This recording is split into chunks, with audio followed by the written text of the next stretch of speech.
Your cat is not following you, and the difference between what they are actually doing and what you assumed matters more than you think. You get up from the couch, your cat gets up.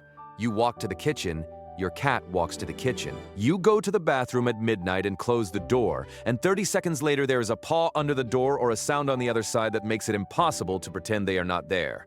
Most owners call this following. Some find it endearing, some find it slightly, suffocating. Almost none of them have ever stopped to ask what their cat is actually doing in those moments, because the behavior seems self-explanatory. Cat goes where you go. Simple. It is not simple. Think about the last time your cat appeared in a room you had just walked into. Where did they position themselves? If you pay attention, really pay attention, it is almost never right next to you. It is near the entrance, the doorway, the threshold between the room you are in and whatever is outside it. Your cat is not sitting with you. Your cat is sitting between you and everything else. That placement is not random. It is not a coincidence of habit or comfort. It is a behavior with a very specific function, one that has nothing to do with dependence, and everything to do with something your cat decided about you a long time ago. Have you ever noticed that your cat tends to arrive in a room slightly after you? Not immediately, but within a minute or two. That they do not rush to keep up, but always seem to end up wherever you are? That is not a cat that cannot be without you. That is a cat running a pattern that is much older and much more deliberate than affection. And once you see it for what it actually is, you will never look at your cat in the doorway the same way again. Cats are not pack animals. That much most owners know. But there is something that happens when a cat forms a strong bond with a specific person. Something that looks like following but functions completely differently. It is a behavior that shows up in cats who live in the wild as part of a small group, and it carries over into domestic life in a form that most owners misread entirely.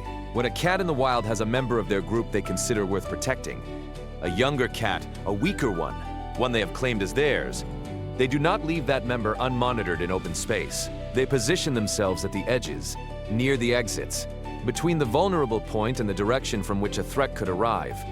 Your cat does the same thing with you, not because you are weak, because you are theirs. Think about the bathroom door. Your cat does not scratch or cry to get in because they cannot stand being separated from you for 3 minutes. They are uncomfortable because you are in an enclosed space with one entrance, and they are on the wrong side of it. They cannot see the exit. They cannot position themselves between you and whatever might come through it. The door is not a barrier between you and your cat. It is a barrier between your cat and their ability to do the thing they decided they were responsible for doing. That is why they wait. That is why the paw appears under the door. Not longing. Logistics. Pay attention to this. Watch where your cat sleeps at night relative to your bedroom door. If your cat has a choice, and in most homes they do, they will almost never sleep in the corner farthest from the entrance. They sleep near the door, or at the foot of the bed closest to it, or just outside the threshold where they can see the hallway and the room at the same time. That positioning is deliberate. Your cat is not choosing comfort. They are choosing coverage. The spot that lets them monitor what is coming while staying close to what they are monitoring it for. And the behavior that looks like following, the appearing in every room, the presence at every threshold, is the same instinct expressed across your entire home. Your cat is not tracking you because they need you. They are tracking you because they made a decision about you that comes with responsibilities they take seriously. The question most owners never think to ask is, when did that decision happen? And what did you do to earn it? There is a specific moment that makes this behavior impossible to dismiss as coincidence once you see it. Watch your cat the next time you move through your home at night. Not during the day, when the house is active and the movement is ordinary. At night, when everything is still and the only thing moving is you, your cat does not just follow. They lead. Not always, not every time, but often enough that once you notice it, you cannot stop noticing it. Your cat moves ahead of you down the hallway, reaches the next room first, and positions themselves in the entrance before you arrive. They are not rushing to get there because they are excited. They are getting there first, because that is the position that makes sense if your job is to check what is in the room before the person you are responsible for walks into it. That behavior has a name in animal studies.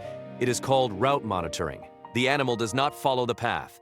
It clears the path. And domestic cats do it almost exclusively with the person they have the strongest bond with in the household. Think about whether your cat does this with everyone in your home equally. If there are multiple people, a partner, children, roommates, your cat probably moves through the house differently depending on who is walking. More alert with some, more settled with others. The one they monitor most closely, position nearest to, appear beside most consistently. That is their person. That is the one the decision was made about. And if you are watching this, there is a reasonable chance that person is you. Right now, write in the comments, does your cat lead you through the house or follow behind you? And which room do they always seem to end up in no matter where you go? I want to know. Because what comes next changes what you do with all of this, and it is simpler than you expect.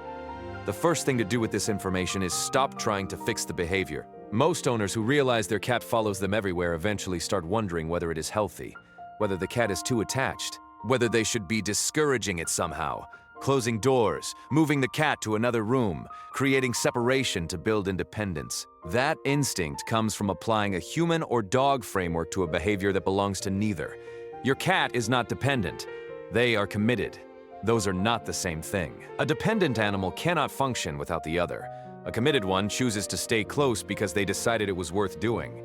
Your cat sleeps when you are still, moves when you move, appears in every room not because they fall apart without you, but because staying close to you is something they chose, and they are consistent about choices they have made. So the first practical thing is simply to let it be what it is. Stop interpreting the presence as need. Start reading it as the thing it actually is, a form of attention your cat gives to almost no one else. The second thing is to acknowledge the positions your cat takes. When your cat is in the doorway, or at the foot of the bed, or settled at the threshold of whatever room you just walked into, look at them before you look away. Not a long stare, just a moment of recognition. A low word or a slow blink in their direction. That acknowledgement tells your cat that you registered what they are doing. And the cat whose vigilance gets noticed, whose presence at the door is met with something other than being stepped over, is a cat that feels the arrangement is working. It costs you 2 seconds. To your cat, it is confirmation that the system they built around you makes sense. The last thing is the most counterintuitive. Let your cat through the door first sometimes. Not every time. But when you are moving from one room to another at night and your cat is clearly oriented toward getting there ahead of you, let them. Stand back for a moment. Give them the threshold. Watch what they do when they arrive in the room before you. You will see something in those few seconds that you have probably never seen before. Your cat, at the entrance, still, scanning, doing exactly what they came there to do. Not performing for you, not waiting for your reaction. Just doing the thing they decided was theirs to do. Your cat is not following you because they cannot be alone. They are staying close because they made a choice that comes with a job. And every room you walk into together, every doorway they appear in, every threshold they hold, is them doing that job the only way they know how. You did not ask for it. But everything your cat has been doing since they made that decision, every doorway, every threshold, every room, is the answer to a question you never knew you were being evaluated on. Tell me in the comments, does your cat guard a specific spot in your home that you never thought about before? I want to read it. And if you want to keep discovering what your cat is actually doing in the moments you always assumed were simple, subscribe. The simplest behaviors are almost never what they look like. This is where you find out what they are.